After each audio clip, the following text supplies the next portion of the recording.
Hello दोस्तों, कैसे हो आप। मैं जानती हूँ आप बड़ी खैरियत से होंगे। चलिए कहानी शुरू करते हैं। आज की कहानी बेटियों के लिए है। 6 बेटियों का बाप। चलिए शुरू करते हैं। 5 बेटियों की माँ होना कोई मामूली बात नहीं। सबसे ज़्यादा मुश्किल तो तब बढ़ती है जब पति ही बेटियों से नफरत करता है। पहली बेटी पैदा हुई तो ससुराल वालों ने झूठे मुँह मुबारकबाद दी थी, मगर एक के बाद एक बेटियों की पैदाइश से ससुराल वालों ने मेरा जीना मुश्किल कर दिया था। शायद जिस गांव में मैं रहती थी वहां पर एक औरत को सम्मान तभी दिया जाता है जब वह बेटियों के साथ साथ बेटों के भी माँ बने। जब मेरे यहाँ चौथी बेटी पैदा हुई तो पति ने उसे बेटी को देखना भी गवारा न, और सास मुझे अस्पताल में अकेला छोड़कर वापस आ गई।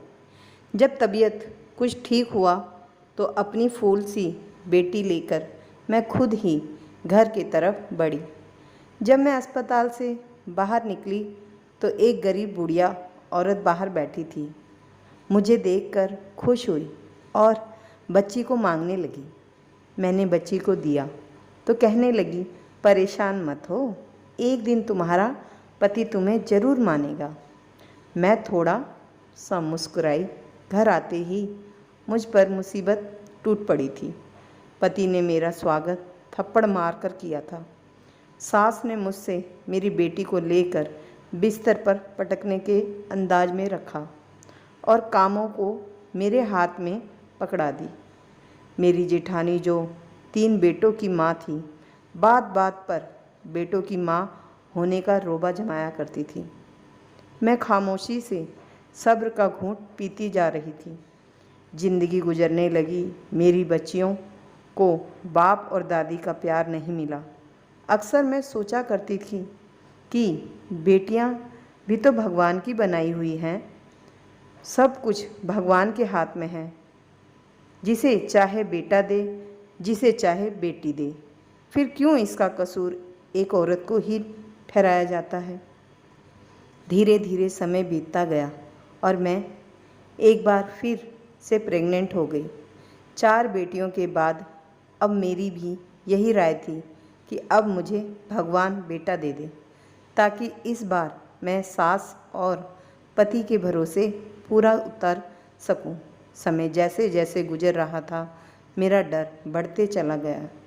मेरे पति बम्बई में काम करता था। इस बार तो उसने साफ साफ कह दिया था कि अगर इस बार भी तुमने बच्ची को जन्म दिया तो मैं तुम्हें डिवोर्स दे दूँगा। उनकी इस धमकी से मेरा शरीर कांपने लगा। मैं पूरा दिन रोती रहती और भगवान से प्रार्थना करती। शायद मेरी मुसीबतें अभी ख़त्म नहीं हुई थी। उस रात जब अस्पताल में मुझे होश आया तो नर्स मेरे सर के पास खड़ी थी। मुझे होश आता देखकर मुस्कुराते हुए बोली, मुबारक हो, आपने एक प्यारी सी बेटी को जन्म दिया है। उसके यह शब्द सुनते ही सदमे में आ गई। मेरी आंखों से आंसू बह रहे थे। एक बार फिर मैं और मेरी बेटी एक खतरनाक बाप की सज़ा भुगतने वाले थे। मेरा दिल चाहा कि मेरी सांसें वहीं रुक जाए और मैं इस मुसीबतों से बच जाऊं, मगर यह मुमकिन नहीं था। वह नन्ही गुड़िया रो रही थी। मैं उसे सीने से लगा कर रो रही थी। काश वह किसी और के यहाँ जन्म ले लेती। यहाँ मेरे बेटे की सूरत मेरी गोद में डाल दी जाती, लेकिन मैं भगवान की राय में राजी थी। यहाँ 5 फूल मुझे मेरी जान से भी बढ़कर थी, मगर अब मैं पति और सास से तंग आ चुकी थी। अस्पताल के बाहर बैठी औरत मेरी हालत देखकर इस बार उसने बच्ची को नहीं मांगा था, बल्कि दुआ देते हुए बोली, भगवान से कभी उम्मीद मत छोड़ना, बहुत जल्द तुम्हारे दिन फिर जाएंगे। मैं दिल ही दिल में दर्द की सांस खींचती हुई सर को हिलाई। रात के 8:30 बज चुके थे जब मैं रिक्शे में बैठकर अकेली घर तक पहुंची थी। शरीर काँप रहा था। मैं हिम्मत करके दरवाजे पर आई। 1 बार, 2 बार, यहाँ तक कि 1 घंटा गुजर चुका था मगर किसी ने आकर दरवाज़ा ना खोला। अंदर से मेरी बेटियों के रोने की आवाज़ आ रही थी। अंधेरा हो चुका था मगर किसी ने भी दरवाज़ा नहीं खोला। मैं भी दरवाजे से टेक लगाए बैठी रो रही थी। आधी रात को मुझे दरवाज़ा खुलने की आवाज़ आई। मैं झट से उठकर खड़ी हो गई। दरवाज़ा मेरी बड़ी बेटी ने खोला था। मैं फ़ौरन अंदर आई और उससे लिपट कर रोने लगी। मेरे ना होने पर उन चारों ने ना जाने कौन कौन से जुल्म बर्दाश्त किए होंगे। मेरा पति बेखबर सो रहा था। मैं भी खामोशी से अपनी 5वीं बेटी के साथ कमरे में जाकर सो गई। कमजोरी और थकान से मैं जल्द ही गहरी नींद में सो गई। मेरी आँख तब खुली जब मेरे पति रुपेश ने मुझे मेरे बालों से पकड़कर उठाया था। मैं पहली बार उसका गुस्सा देखी थी। मुझे डर लगने लगा था। ऐसा लगता जैसे मुझे जान से ही मार देगा। रुपेश मुझे घसीटता हुआ कमरे से बाहर लेकर आया। मेरी बेटियां यह देखकर रोने लगीं, जबकि सास उन्हें डांटकर चुप करवाने लगी। मेरा पति बोला, किसके कहने से तू इस घर में दाखिल हुई है? मेरे घर के दरवाजे अब तुम्हारे लिए बंद हो चुके हैं। अपनी बेटियों को ले और मेरे घर से निकल जाओ। सास भी मेरी बेटियों को धक्के देकर घर से निकालने लगी। मैं हाथ जोड़कर उनके कदमों में गिर गई। यह घर ही मेरा सब कुछ था। मैं 5 बेटियों को लेकर आखिर कहाँ जाती? मेरा पति घर से निकाल चुका था। मैं बेटियों के साथ वहीं दरवाजे पर बैठी रो रही थी कि तभी मुझे सास ने चिल्लाने की आवाज़ आई और फिर मेरे पति की आवाज़ सुनकर मुझे कुछ दुर्घटना का एहसास हुआ। मेरी सास पाँव फिसलने से गिर चुकी थी और उनका सर किसी चीज़ से लगकर फट चुका था। मेरा पति हड़बड़ा कर रोता हुआ उन्हें डॉक्टर के पास ले जाने लगा, मगर कुछ देर बाद ही बहुत बुरी खबर मिली कि सास के सर पर गहरी चोट लगने की वजह से मृत्यु हो चुकी है। भले ही मेरे पति ने मेरे और मेरी बेटियों के साथ अच्छा नहीं किया था, मगर उस वक्त उन्होंने तकलीफ़ में देखकर मैं उनका गम बांटने लगी। रिश्तेदार दूर दूर से हमारे यहाँ सास को देखने के लिए आ रहे थे, इसलिए पति ने मुझसे दोबारा घर से जाने की बात नहीं की थी। वक्त गुजरता गया और रुपेश का व्यवहार पहले से कुछ बेहतर हो गया। वह मुझसे ज़रूरत पड़ने पर भी बात कर लिया करता था और अपनी बेटियों को तो एक नज़र देखना भी गवारा ना करते। मैंने नोट किया कि वह अब दूसरी औरत में ज़्यादा दिलचस्पी लेने लगे। मेरे सर पर अब एक और खतरा मंडरा रहा था, कहीं वह बेटे की चाह में दूसरी शादी ही ना कर लें। मेरी बेचैनी दिन बर दिन बढ़ती चली जा रही थी और एक दिन ऐसा ही भी आया जब मेरा सोचना सही साबित हो गया। मेरे पति मेरे पास आए और संजीदा शब्दों में बोला, मम्मी को गुजरे हुए 3 माह हो चुके हैं और अब मुझे वापस बम्बई भी जाना है। मैं बम्बई जाने से पहले दूसरी शादी करना चाहता हूँ, क्योंकि तुम तो बेटियाँ पैदा करने की मशीन बन बैठी हो। यही ख्वाहिश मेरी माँ भी दिल में समाये दुनिया से चली गई।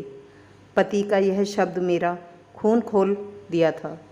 पहले की मुसीबतें कम थी क्या जो अब मेरे सर पर सौतन भी लाना चाहते थे? मैं उन्हें समझाने लगी, मगर वह उल्टा सोच रखने वाले इंसान मेरी बात कहाँ सुनते। उस रात मैं बहुत रोई। मुझे मेरी ज़िंदगी एक बोझ लगने लगी थी। दिल चाहा कि मैं खुद को इस दुनिया से आज़ाद कर दूं, मगर जब ख्याल में अपनी बेटियों की आता है तो फिर इस इरादे को भूल देती हूँ। सुबह हुई तो मेरा शरीर बुखार से तड़प रहा था। पहले तो पति ने ध्यान नहीं दिया, मगर जब मेरी तबीयत ज़्यादा बिगड़ने लगी तो मुझे डॉक्टर के पास ले गए। मुझे हैरानी तब हुई जब डॉक्टर ने कहा कि आप माँ बनने वाली हैं। उसके यह शब्द मुझे कोई खुशी नहीं दी, बल्कि उल्टा मेरी मुसीबतें बढ़ा रहे थे। मेरे पति को आज रात वापस बम्बई जाना था। जब उसने यह खबर सुनी तो खामोशी से मुझे घर ले आया। घर लाकर तेज आवाज़ से कहने लगा, अगर इस बार तुमने बेटा जन्मा दिया तो ठीक है, वरना अगर बेटी हुई तो मार देना या फिर जिंदा दफन कर देना, मगर इस घर में मत आना। अगर मेरी बात के खिलाफ हुई तो तुम्हारी 5 बेटियों को ऐसी जगह भिजवा दूंगा जहाँ से तुम दोबारा कभी उनसे मिल नहीं पाओगी। पति की शर्त सुनकर मैं दंग रह गई। रुपेश बम्बई चला गया था और मैं डर का शिकार हो चुकी थी। जैसे तैसे वक्त करीब आ चुका था। मेरा दिल धड़कता जा रहा था। मैं हर समय यही प्रार्थना करती कि इस बार मुझे बेटा मिल जाए। मेरे घर में एक और मेरी बेटी आने का मतलब था बाकी की 5 बेटियों से भी हाथ धो बैठना। मैं नन्ही सी जान को किसी भी तरह मौत के घाट नहीं उतार सकती थी। समय पूरा हुआ और मैं भगवान से प्रार्थना करती अस्पताल में चली आई। मुझे इस बार बेटा ही चाहिए था, मगर शायद भगवान को कुछ और ही मंजूर था। एक बार फिर मैंने बेटी को जन्म दिया था। पति का बार बार आता फ़ोन मैं काट दे रही थी। उसे क्या बताती कि आप छठी बेटी के बाप बन चुके हो। मेरे लिए यह बिल्कुल भी आसान नहीं था, मगर अब मैं दिल पर पत्थर रख कर फैसला कर चुकी थी। मैं इस बेटी को अपने साथ नहीं लेकर जाऊंगी। मैं इस मासूम बच्ची को मारने का सोच भी नहीं सकती थी और ना ही उसे जिंदा दफन कर सकती थी। मुझे कोई बीच का रास्ता निकालना था और यह काम शायद मेरे लिए दुनिया का सबसे मुश्किल काम था। मैं अस्पताल से बाहर निकली। सामने वही गरीब औरत बैठी थी। ना जाने उस वक्त मैंने दिमाग में क्या सोचा था। मैंने उस गरीब औरत को अपने साथ ले लिया और अस्पताल से हटकर दूसरी जगह पर चली आई। वह औरत हैरान थी, मगर जो बात मैंने उससे कहा उसे सुनकर वह एकाटक मुझे देखने लगी। कुछ देर खामोश रहने के बाद उसने हाँ में और मेरी बेटी को मेरी गोद से उठा लिया। मेरा दिल उस वक्त टुकड़ों में बट गया था। एक माँ के लिए अपने बच्चों को खुद से जुदा करना बिल्कुल आसान नहीं होता। मैं दिल पर पत्थर रख कर घर की तरफ वापस आ गई। घर पहुँचते ही रुपेश का फ़ोन आया। शायद वह मेरे जवाब का इंतज़ार कर रहा था। मैंने डरते हुए उसे बताया कि मैंने एक बेटी को जन्म दिया है। रुपेश उसके जवाब में कुछ न बोला और कुछ देर बाद वह कॉल काट चुका था। वक्त गुजरता गया और रुपेश को गए हुए 3 साल बीत गए। इस दौरान वह एक बार भी वापस नहीं आए थे और ना ही मुझसे कभी बात करने की कोशिश की थी। हर महीने पैसे ज़रूरत भिजवा दिया करते थे, जिससे मेरा और मेरी बच्चियों का गुजारा हो रहा था। मुझे दोबारा वह गरीब औरत कहीं नज़र न आई और मेरी 5 बेटियां मेरे पास मौजूद थी, मगर मुझे रह रहकर उस बच्ची की याद सताती रहती थी जिसे मैंने 3 साल पहले एक गरीब औरत को दे दिया था। अब तो लोग तरह तरह के बातें करने लगे थे। कुछ का कहना था कि रुपेश बम्बई में किसी दूसरी लड़की से शादी कर ली है और मेरे भांजे बता रहे थे कि रुपेश की दूसरी पत्नी से बेटा पैदा हुआ है। इन लोगों की बातें मुझे परेशान कर रही थी। मैं जब भी पति को कॉल करती वह मेरा फ़ोन नहीं उठाते थे। अब तो उन्होंने पैसा भेजना भी बंद कर दिया था। अब भीख मांगने की नौबत आ चुकी थी।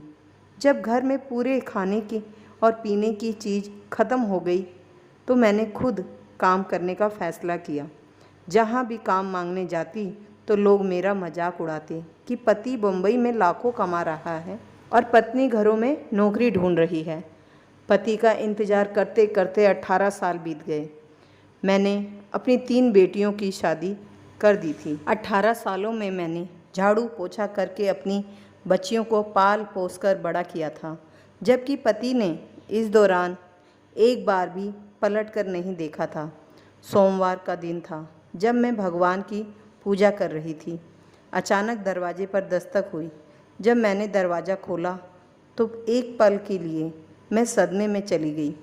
मेरे पति रुपेश 18 साल बाद मेरे सामने खड़ा था। मुझे देखकर हल्का सा मुस्कुराया और अंदर आ गया।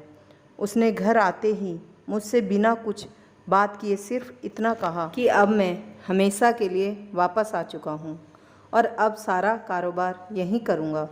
मुझे तो हैरत तब हुई जब उसने कहा कि वह पिछले 2 महीने से कश्मीर में ही आया हुआ था। मैं खामोशी से उसकी बातें सुन रही थी।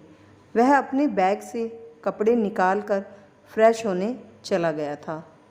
18 सालों में मुझे रुपेश के बिना जीने की आदत हो चुकी थी, मगर तकलीफ़ तो तब हुई जब उसने आकर एक बार भी अपनी बेटियों के बारे में ना पूछा और ना ही मुझसे यह पूछा कि इन 18 सालों में मैंने कैसे अपना और उनका पेट भरा। शायद यहाँ भी मुझसे ही सब्र करना था। रुपेश बाहर निकला और कुछ ऐसे शब्द बोला, उसे सुनकर मेरी सांस रुक गई थी।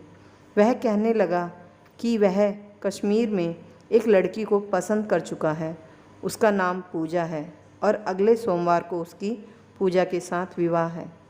वह मुझसे बताकर दोबारा घर से जा चुका था। मैं उसे जाता देखती रह गई। क्या कोई इस हद तक भी लापरवाह हो सकता है? उसकी बेटियां उसकी प्यार के लिए तरस रही थीं, मगर उसे कोई परवाह नहीं थी। सोमवार का दिन भी आ चुका था। घर को दुल्हन की तरह सजा दिया गया। मेरी बेटियां खामोशी से एक कमरे में छुपकर बैठ गई थीं। उन्हें इस शादी से कोई दिलचस्पी नहीं थी। रुपेश बहुत खुश था। मुझे बताने लगा कि पूजा अपनी माँ के साथ यहीं आ रही है, यहीं पर उसका विवाह होगा और फिर अगले ही हफ्ते मैं पूजा के साथ वापस बम्बई चला जाऊंगा। मेरा सब्र का घूंट ख़त्म हो चुका था, लेकिन मेरा चुप ही रहना मेरा बेहतरीन जवाब था। मैं खामोशी से सर झुकाकर जब उसके कमरे में गई तो वह लड़की सामने बैठी थी जिसे रुपेश का विवाह होने वाला था। उसे देखकर मेरे पैरों तले से ज़मीन निकल गई थी। उस लड़की की उम्र 17-18 साल थी, जो अपनी नज़रों से बार बार मुझे देख रही थी, जबकि वही दूसरी तरफ मेरा पति उस लड़की की माँ को पैसे पकड़ाता हुआ ना जाने क्या बातें कर रहा था। पैसों की भीड़ में आज एक औरत को मासूम लड़की का चेहरा नहीं दिख रहा था। तभी रुपेश की कॉल आई और वह खामोशी से कमरे से निकल गया। मैंने जब उस लड़की की माँ को देखा तो मुझे लगा कि मैं इन्हें पहले भी कहीं देख चुकी हूँ, मगर कहाँ, यह याद नहीं आ रहा था। वह औरत भी बार बार मुझे ही घूर रही थी। मैं जल्दी से कमरे से निकल कर बाहर की ओर आई और दिमाग पर जोर देने लगी। पंडित आ चुके थे। तभी मेरे दिमाग में ख्याल आया और मेरे होश उड़ गए। यह कैसी मुसीबतें टूटने वाली थी। मेरा शरीर सुन्न होने लगा था।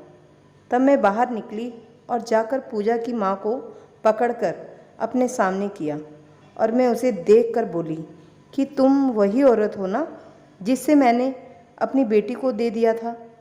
मेरी बात सुनकर वह हक्की बक्की रह गई थी और बोली, हाँ मैं वही हूँ, मगर तुम कौन हो? राजेश सावलिया नज़रों से हमें देख रहा था।